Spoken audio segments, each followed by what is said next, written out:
welcome everybody to Sangha. It's lovely to see so many people here, and particularly warm welcome if it's your first time at Sangha this evening.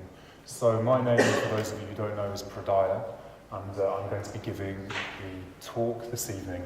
And last week we began the first of a new theme of talks we're having at Sangha, which is looking at what's called the mind training tradition.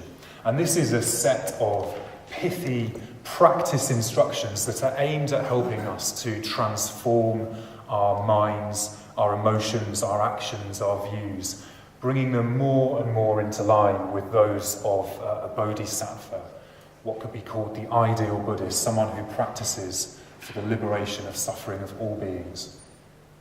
And last week we heard from Bodhinaga about the origins of the mind training teachings, the origins with an Indian teacher called Atisha, and we heard about his journey to Java or Sumatra, you have to remind me, Sumatra, to retrieve these teachings, and then eventually he took them to Tibet, where they form a very central part of Tibetan Buddhism nowadays. So Bodhinaga also introduced us to a metaphor that the mind training is like a form of spiritual alchemy. And alchemy is about transforming base metal into gold, worthless base metal into gold. And much in this way, mind training is about transforming the normal base metal of our everyday lives into spiritual gold. So our everyday lives and our reactions to it into spiritual gold. And mind training recognises that just as an alchemical reaction has to take place under the intense heat and pressure of a crucible, likewise, the adverse situations of our day-to-day lives, our day-to-day experiences, can provide us with the opportunity and the conditions that we need to transform. So this is going to be the subject of the talk this evening, and in particular we're going to be looking at this one short, pithy verse from the mind training tradition: turn adverse conditions into the path to enlightenment. So this is what I'm going to be speaking about, how we can use adverse experiences and conditions as crucibles for spiritual transformation, as the vessels in which we can transform our baser selves into gold. So adversity. Ordinarily, we avoid adverse situations at all costs.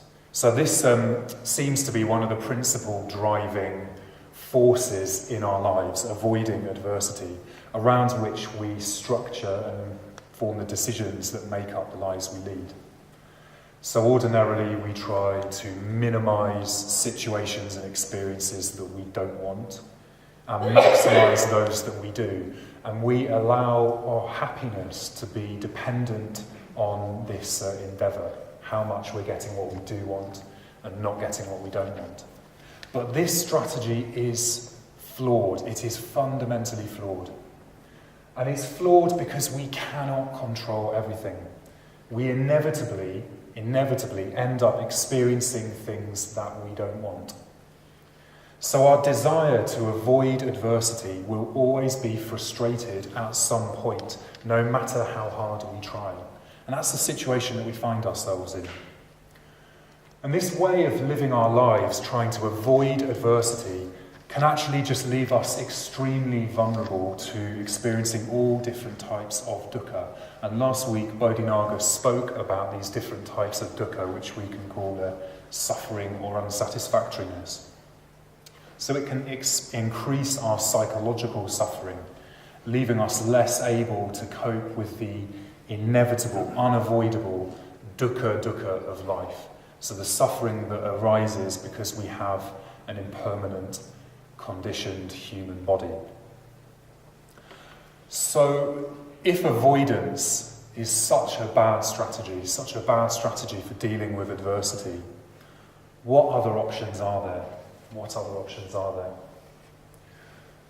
Well, if adversity is in many forms inevitable, it follows that we must learn how to work with it.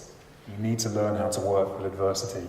But more than just working with adversity in the sense of coping with it or putting up with it, the mind training tradition suggests that we can in fact use adversity as the crucible for transformation.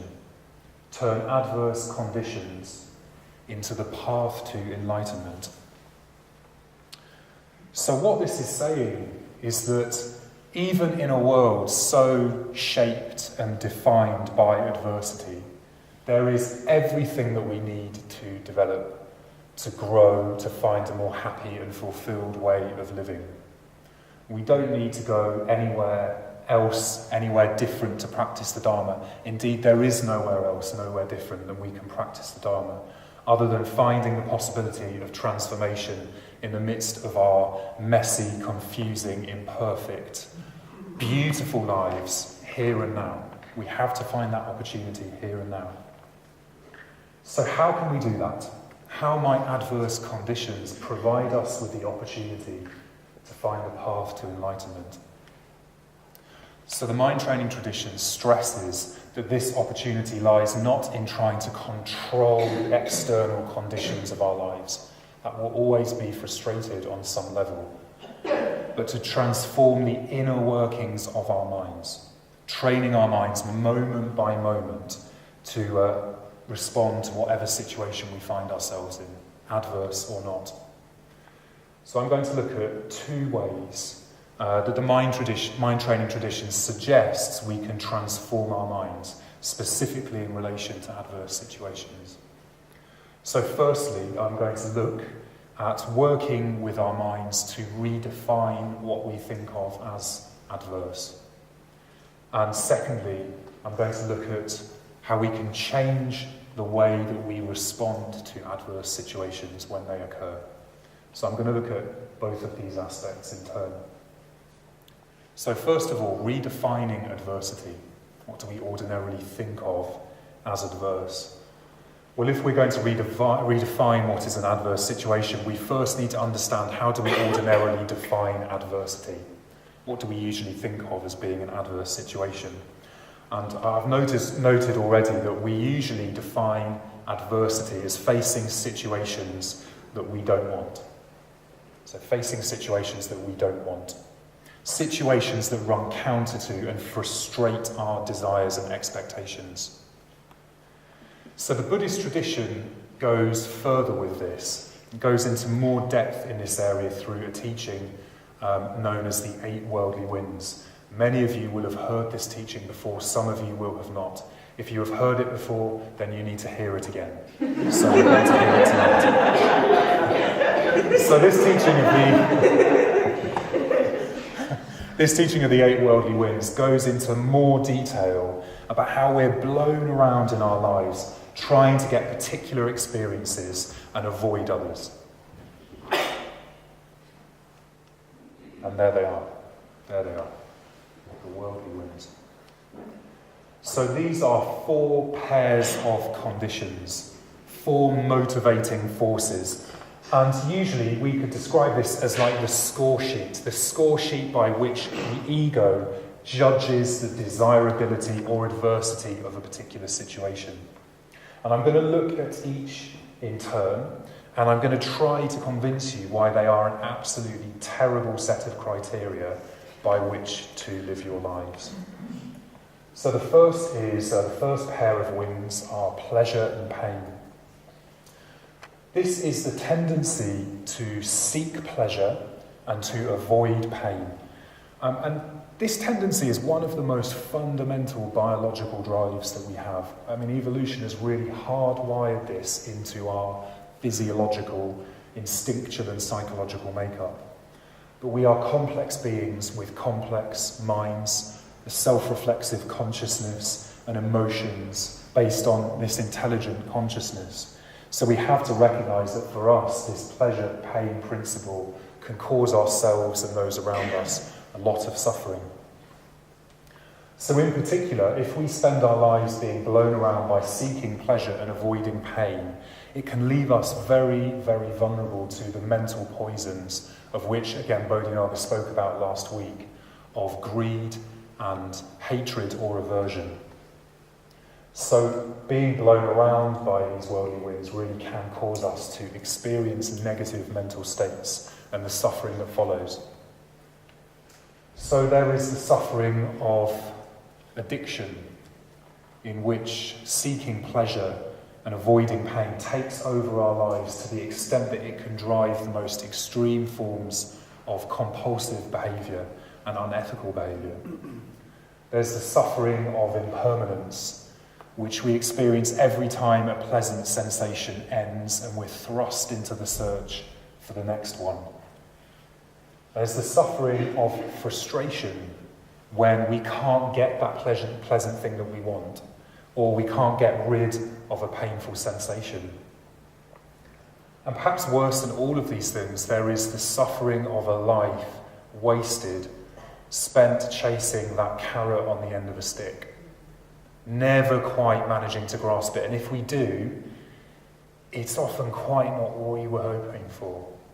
Not quite what we were hoping for. So ultimately, a life spent in this way, driven by pleasure and pain, is going to be one with little sense of contentment, in conflict with other people around us rather than connection, and with little sense of higher meaning or purpose. It's just a life of hedonistic abandon. So closely connected to this first pair is the second, which is gain and loss. So we ordinarily live our lives driven by a desire to experience gain, money, possessions, experiences, people, and to avoid loss. And we accrue and consume things, not simply for the pleasures that they bring us, but for the sense of security that gaining possessions and financial resources can give us, or at least appear to give us. But as we can see in the world around us, this has led to us living in this nightmarish capitalist arms race in which we are experiencing consumption out of control, and the effects that this is having on our planet, on the environment, is worrying to say the least. So much like seeking pleasure and pain opens us up to greed and aversion, this worldly winds of gain and loss can leave us open to experiencing the other mental poisons, to experiencing pride and envy, when our sense of self and self-value becomes defined by other people and what other people own, and then also ignorance, that fifth of the mental poisons, ignorance, because we often are ignorant as a coping mechanism for dealing with the effect of our consumption and the impact that is having on ourselves and the world around us. We just choose to not look at it, to ignore it, so it breeds ignorance. So all of these things cut us off from other people and cut us off from the world around us, making life into a competition in which we're trying to always get, locating ourselves in that great race against other people, whatever the cost. And this is exhausting, it's isolating, it's damaging, but it's also a life that will always cause us to end up falling short of our fuller potential. So as William Wordsworth says in his poem, "The world is too much with us. The world is too much with us, late and soon. Getting and spending, we lay waste our powers. Little we see in nature, that is ours. We have given our hearts away, a sordid boon." And Wordsworth wrote that in 1802, so way before the Industrial Revolution, and one can only imagine what he would make of the world that we live in nowadays. So not only is life spent pursuing possessions an insecure and isolating one, it's ultimately fruitless. As my grandmother, a very wise woman, is always fond of saying, there are no pockets in a shroud. There are no pockets in a shroud. That's a good one, isn't it? Okay, so the next one, the next pair of worldly winds, praise and blame. So this shows how motivated we are by the praise of others and how much we seek to avoid blame. And like pleasure and pain, I think we can see the roots of this in our evolutionary history, specifically on our social evolution. So as social beings, our survival could depend on the extent to which we are accepted and valued by the group. And praise and blame, or approval and disapproval, is kind of the mechanism by which that's judged, whether we're in or whether we're out. And also how the values of groups are policed and reinforced. But the problem with this is that when our lives are motivated by earning praise and avoiding blame, it can prevent us from developing in far more healthy ways than just being an accepted member of a group. And in particular, it can prevent us from becoming what Sangharakshita, the founder of this movement, calls a true individual. So an individual capable of leading their lives in accordance with a set of higher values and ethical principles. Without that, we just end up being blown around by the opinions and agendas of others. So the last pair of worldly winds is status and non-status. So we're motivated to have social status, meaning our social standing is higher than others, the respect and praise and often the ability to exert power over others that gives to us. And the pitfalls of this seem obvious. We only need to look at the history of the world to see what suffering the exercise of that sort of status and power has brought on humanity.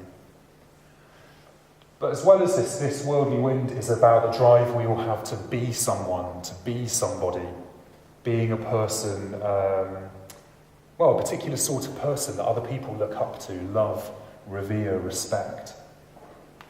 And the opposite of this is traditionally put as infamy or disgrace, so meant in the sense of being a person who's disliked or rejected. And of course, we want to avoid that for much the same reason we want to avoid being blamed. But I also think of this in terms of wanting to avoid being a nobody, having no status, just being another grain on the beach, a grain of sand on the beach of humanity, just lost in the great sea of humanity. We want something, we have a desire to feel that we and our lives are significant in some way. In a way, there's nothing wrong with this, but the problem is we often think of having a significant life and being a significant person in terms of the schema of the worldly winds. We are significant in as far as the ego project is managing to get us as much pleasure, gain, praise and status as possible. But as I've tried to suggest, this is a way of bringing us and others suffering. This pursuit drives much of our suffering. So instead, the Dharma tells us that we have to look elsewhere for this sense of significance and meaning. In a life driven by a different set of values, a different sense of what is meaningful and purposeful, a different sense of what life is really about. So this brings us back to the mind training tradition, which tells us that the difference is to be found in our minds. So in the way in which we can train our minds to redefine what adversity might mean and modify our behaviour accordingly. So a different schema that isn't the one presented by the worldly winds. What the mind training tradition asks us to do is tell a different story to ourselves about what makes something good or bad, meant simply there as something desirable and undesirable, not right or wrong. So that's what I'm talking about here when I say good and bad. So it asks us to reconsider that what we usually think of as a bad thing is just a label. It's a story that we tell ourselves, defined by that narrative of the worldly winds. So there's a very famous line from Hamlet goes, "There is nothing good or bad, but thinking makes it so." There is nothing good or bad, but thinking makes it so. And Hamlet, in the play, in the context of that play, speaks those lines as the Prince of Denmark. He has power, wealth, status, privilege, and yet, along with those lines, he describes his life as being like a prison, And Hamlet, as with many Shakespearean tragedies, is an examination of the ways in which being driven too strongly by those worldly winds can eat us alive. So instead, to suggest a different way that we can approach adversity, divine adversity, I'm going to tell you a story. And it's a story I think many of you will have heard before, but it's a great story. So I'm going to tell it again. And it's a story from the Taoist tradition of China. And it's a story about a farmer. And I was about to say, a farmer who works on a farm. He's a farmer, he works on a farm, he lives in a village. He has a hard life, he's toiling on his farm, life doesn't give him many breaks. But one day, a beautiful stallion comes running out of the forest and comes to his farm. And the farmer tames him, and sets him to work on his farm, and his productivity goes through the roof. And the villagers say, "What amazing fortune, what a wonderful situation. How good is that for you?" And the farmer says, "We'll see. We'll see." Now the farmer has a son who also works on the farm, and the farmer's son loves to horse ride. So he takes the horse out one day, goes galloping through the local woods, and is thrown off the horse and breaks his leg. And he's brought back to the village, to his father, and the villagers are saying, "What terrible misfortune this is. What bad luck. Why has this befallen you?" And the farmer says, "We'll see." And of course, the next week, war breaks out in the local area, and the local warlords come galloping into town to conscript every able-bodied man to go and fight in the war. And of course, the farmer's son with his broken leg is kept behind. And the villagers say, "What wonderful fortune this is, what good luck." And of course, to which the farmer replies, "We'll see." So what this story illustrates is that we can't often judge what is a good or bad situation, even under the framework of the worldly winds, because we just do not know how it is going to play out as part of this incredibly complex web of conditions that we find ourselves in. We can't control this web of conditions, but we can influence how we think about adversity as well as how we respond to it. So that's my first suggestion, how we can turn adverse conditions into the path to enlightenment. Let's try to redefine what we think of as adversity, living our lives more like the farmer and less like Hamlet. Because for those of us who know Hamlet know that the story doesn't work out very well for him, or his family, or Denmark for that, for anybody. Yeah. Okay, so that's a little bit about redefining adversity, how we can use our minds to tell different stories about what is good, what is bad. So the second suggestion I'm going to make is thinking about how we respond to adversity when it does arise. So the mind training tradition is telling us that we can reduce a huge amount of our suffering just by redefining what we think of as adverse. And the psychological dukkha, suffering that goes along with this label, the subjective suffering that we bring to a situation. But this in itself is not enough. Or at least I think this is not enough. We will still find ourselves in objectively difficult situations where we're facing the unavoidable sufferings of life. Old age, sickness, death, loss. The Buddha, as we know from his life story, was very clear that these things are unavoidable. And sometimes in these situations, just changing our mindset is perhaps not enough. It may help, but we maybe need to go a step further. We must also change not just how we think about adversity, but how we actually respond to it. For it's in these responses that we can truly turn adversity into the path to enlightenment. What if we were to use situations where things are going wrong or falling apart, or even situations where we are falling apart, as opportunities to wake up, to wake up? What would that look like? So firstly, we can use the adversity as an opportunity to consciously cultivate the opposite of our usual responses. And we spoke about those 5 mental defilements last week in this: greed, hatred, ignorance, pride, envy. What if we use adversity to consciously cultivate the opposite of those things? And Bodhinaga really touched on this last week when he was outlining the importance of mindfulness and the gap. The gap is that opportunity, that point of freedom. So we may lose money or status or experience discomfort. This can be an opportunity to develop patience, forbearance, what the Dharma calls kshanti. We may meet blame or disapproval. This gives us an opportunity to develop honesty, or an opportunity to develop a brave and honest individuality. we will meet difficult people.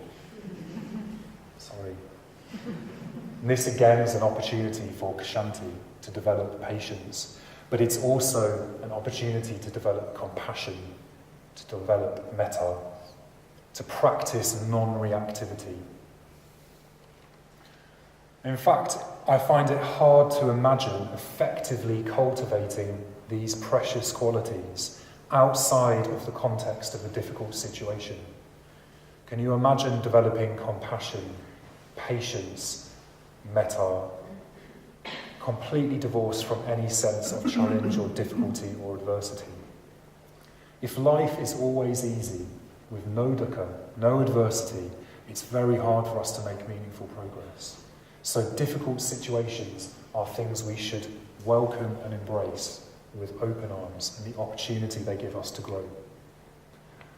So more than this, responding with the opposite, we can respond to adversity in a way that allows us to develop the twin Buddhist virtues, what are often called the two wings of enlightenment.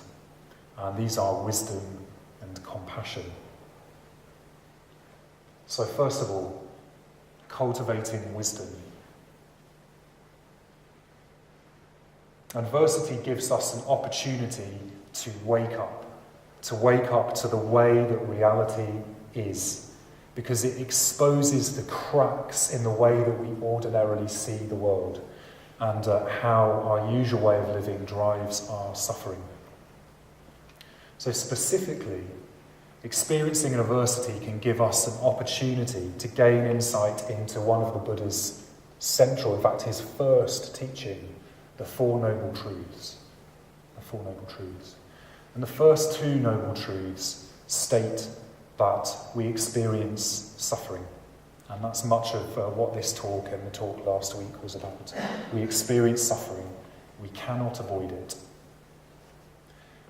But he goes on to say in the second Noble Truth that the cause of our suffering is craving or desire.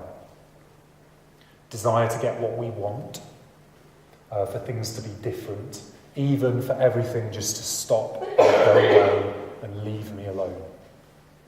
So much of that desire for things to be different drives our sense of dissatisfaction and suffering. So when we experience adversity, we have an opportunity to look at that suffering straight on, and really ask ourselves, what is driving this? What is driving this? Why am I experiencing suffering in this situation? It gives us a real, meaningful, present, in-your-face opportunity to see how our desires drive so much of our suffering, our unsatisfactoriness in life. If we always choose to avoid our difficulties, to cover them up by chasing more of what we want, we will never develop that clear seeing and will continue to stumble onwards blindly, dictated by these misguided machinations by the self, as outlined by the worldly winds. But instead, if we can turn towards our difficulties with open arms and see them clearly for what they really are, we have the opportunity to liberate ourselves from them in a very significant way. So in this way, adversity is reality's way of exposing the ways in which our views are out of line with the way things really are. And that gives us an opportunity. Shows us how invested we are in ways of being that are unhelpful and are not making us happy. And when we see this clearly, we can start to untangle ourselves from it. Our adverse reactions in this situation are reactions where we can often experience some form of negative mental state, greed, hatred, aversion, all of those.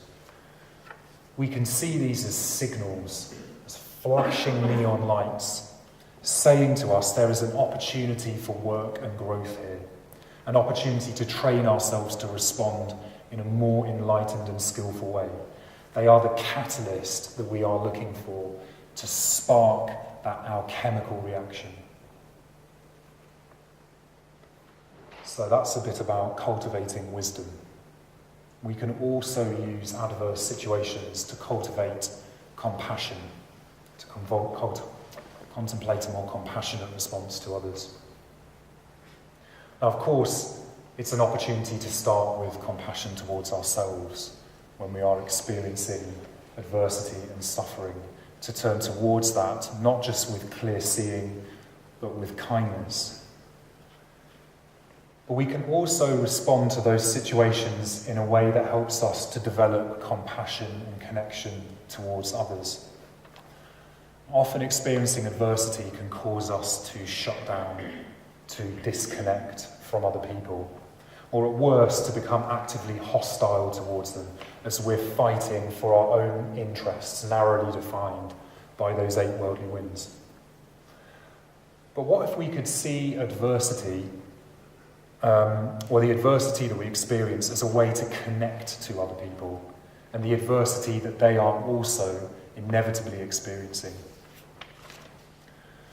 So if we were able to do this, to see within our own difficulty, our own adversity, our own suffering, the opportunity for reaching out, for connection, for compassion, for empathy, then within this would be the seeds of compassion. And within compassion is the seed of self-transcendence. And self-transcendence is what we need if we are to transcend the suffering that is caused by ourselves and our attachment to it, and the scheme, the plot, the plan it has to make us happy, which I've tried to persuade you is one that doesn't really work. As long as our lives continue to be defined by me and my suffering, we're always going to find ourselves trapped in this, this sort of self-referential hall of mirrors of our own making that we will never be able to find the way out of. So instead, experiencing adversity can give us the opportunity to connect to the suffering of others, the suffering faced by others, and to cultivate the wish and desire for that suffering to come to an end. And this is the mind of a bodhisattva. The mind of a bodhisattva, we can even call that the spirit of the bodhicitta. Again, another term that Bodhinaga touched on last week. So a different way to respond to adversity. Next time you are feeling sad, or you're feeling lonely, or in pain, or grieving, or just generally being tossed around by the worldly winds, try to consciously and imaginatively connect with others who are going through the same experience. Try to let that open your heart and take you outside of yourself. Because outside of ourselves, we will find a very different, very liberating way of living our lives, one very different to the vision laid out by the 8 worldly winds. Okay. So I'm going to finish off with a couple of personal examples.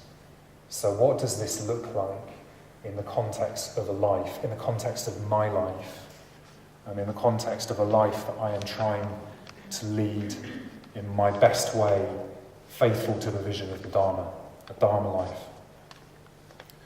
So I'm going to give 2 examples. One, maybe to illustrate how we can use adversity to develop compassion, more of a day-to-day example. And one example of how we can use it to cultivate wisdom, and that's going to be a bit more of a big one. So my first sort of day-to-day example, I'm going to talk a little bit about my job. Many of you know I'm a teacher.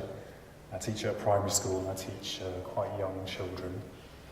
And I spend rather a lot of my time doing that, so I have to find opportunities to practice the Dharma in that situation. So I love my job, and it involves a lot of fun and joy and satisfaction, but it is also easy to romanticise this idea that we also... I'm laughing because Jill, you've come in and seen me teaching in school, so you know what it's like day to day. It's easy to romanticise. It can be about we all just skip in and make a great difference and then go home at the end of the day and, bish, bash, bosh. But it's not like that. Teaching, as many other jobs do, particularly ones working with people, involve a lot of adverse situations, a lot of grind. One of the things that people most often say to me when they find out I'm a teacher, and particularly a primary school teacher, is, "You must be a very patient man." And I think I am reasonably patient with children. I'm still working on adults, but I'll get there. So yeah, this is a job that doesn't particularly reward me in terms of the schema of the worldly winds. Or if that's what I was driven by, I would probably be doing a different career. And it's a job in which, inevitably, I end up working with some very challenging children. And Jill, you've got to know a few, haven't you? And many adverse situations. Some of them funny, some of them hilarious, some of them bizarre. I mean, I've really got some stories, but now's not the time and place. But also situations that can be very stressful and even at times very distressing as well. And this can be very tough at times. This can be very tough. But I've come to see the job as an opportunity within that adversity and all of those bizarre and tough and challenging situations to be an opportunity for me to really develop understanding and compassion. So I work and have worked with all of them, wonderful, challenging, interesting, beautiful, sparky children, but some of them more challenging than others. And as people who work with children will know, challenging children often have challenging lives. Challenging children often have challenging lives. And one thing I always try to remember is, unlike us, children do not have the power to take themselves out of those situations. They need people to fight their corner for them. And I always try to reflect on that myself.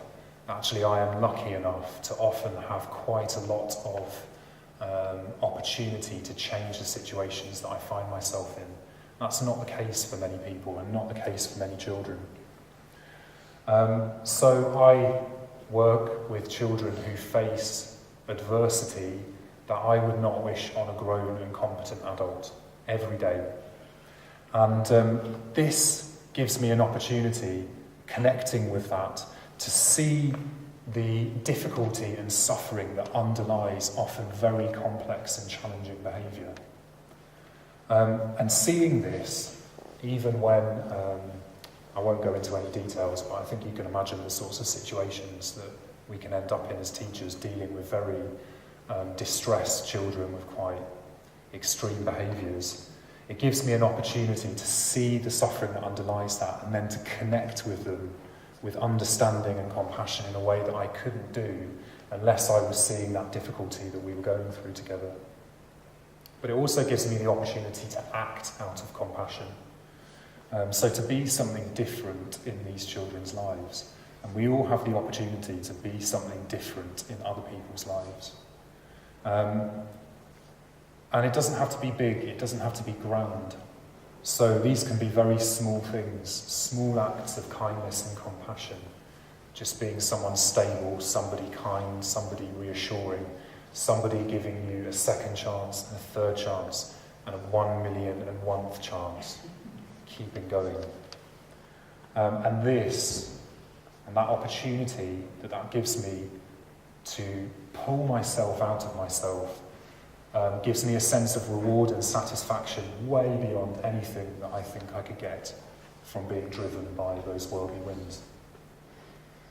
And I don't think that I would have been able to develop in that way if I hadn't have been in some of the difficult and adverse situations I have encountered through working in the job that I do.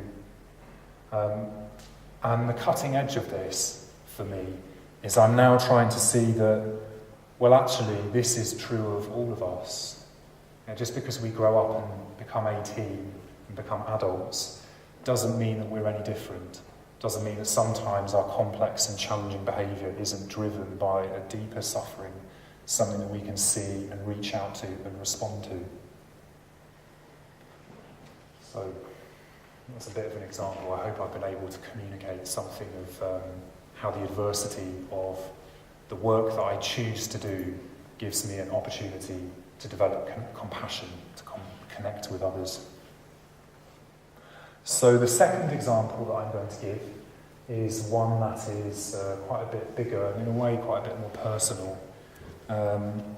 And this, I hope, will illustrate the way in which we can transform adversity into wisdom. So this is a bigger example that has played out, rather than day to day, has played out for me over many years, nearly 2 decades actually. And it dates back to when I was 14. And when I was 14, my father died. And he worked all throughout my childhood in finance. He worked in the City of London.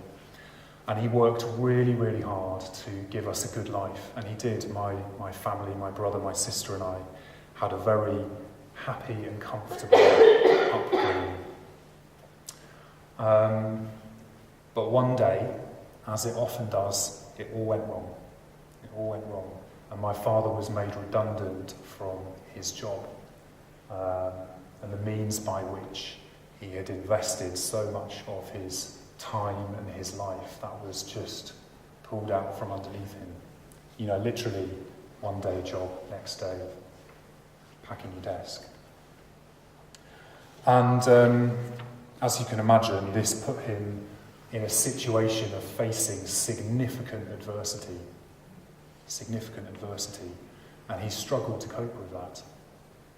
And my father was a really good and kind and loving and intelligent and funny man. And he was complex, as we all are. We are all complex. And eventually, and very sadly, the storm of the worldly winds in which he had become caught up with him. And it just blew too strongly for him. And he died after a prolonged battle with depression and addiction. So I think what I want to say in giving this example is that the worldly winds are not some sort of trivial self-help teaching. It's not some sort of trivial self-help teaching. This is literally life and death. And I have seen that. This is life and death.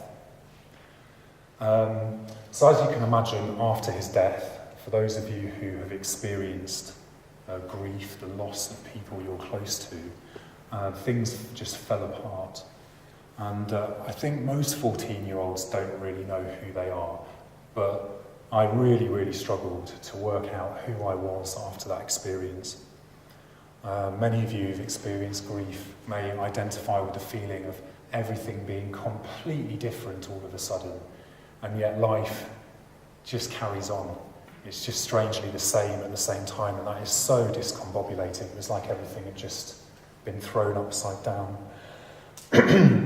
And life had to continue, had to carry on. And yet there was just this kind of big pit of suffering there, like a black hole that I tried to get away from, but the gravitational pull of adversity that strong can just keep on pulling us back into it. That was very much my experience. And that experience really just sort of negatively affected my mental health for many, many years after that. Many years after that, it really cast a shadow over my life that I found very hard to step out of. Grief cuts very deep. It can be very hard to cut loose from, particularly when there's some sort of trauma involved in it. So that was a really adverse situation. And I don't think it was one that I could have just moved on from just by changing my mindset, by someone just coming in and going, who knows? Maybe that will be the best thing that's ever happened to you. That it just things like that are too big, or at least it was too big for me at that time. So, where was the gold? Where was the gold in that adversity? Adversity wasn't trifling. It wasn't.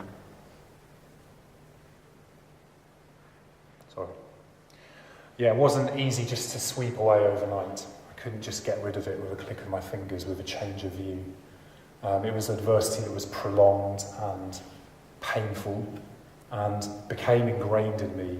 Our sufferings can become so much a part of who we are and the stories we tell about ourselves, what's good, what's bad, what we want, what we don't want. That gold was hard won. It was hard won, but I did get to transform at least some of that into a sense of some hard-won gold. So I came to see that experience that my father went through, in which the rug was just pulled out from underneath his feet, as one in which was an opportunity to wake up, to see more clearly into the way that the world is.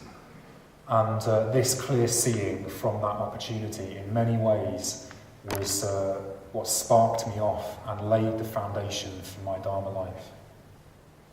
So specifically, with the right support and time and connection and compassion from others, I realised that experience of what my father had been through and what I'd been through because of that, that experience had left me with a healthy sense of disillusionment,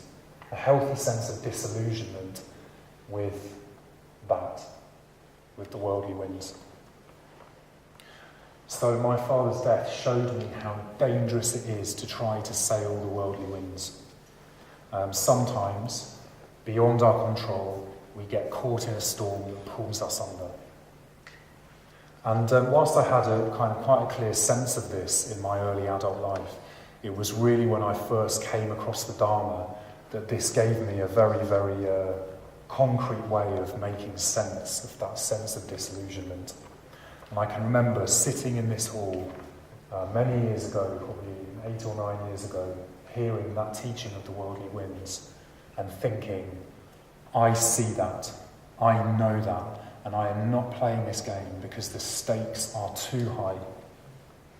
So that adversity that I experienced has laid the foundation for me to really commit myself to a different way of living, to commit myself to a different vision for what I want from my life, a way to commit myself to looking for and finding security, not in the worldly winds, but in the Buddha, the Dharma, and in the Sangha, in the 3 jewels of Buddhism.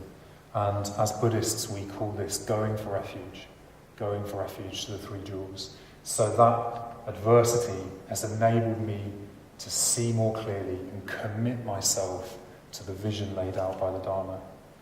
And that change and that commitment has really made all of that suffering worth its weight in gold.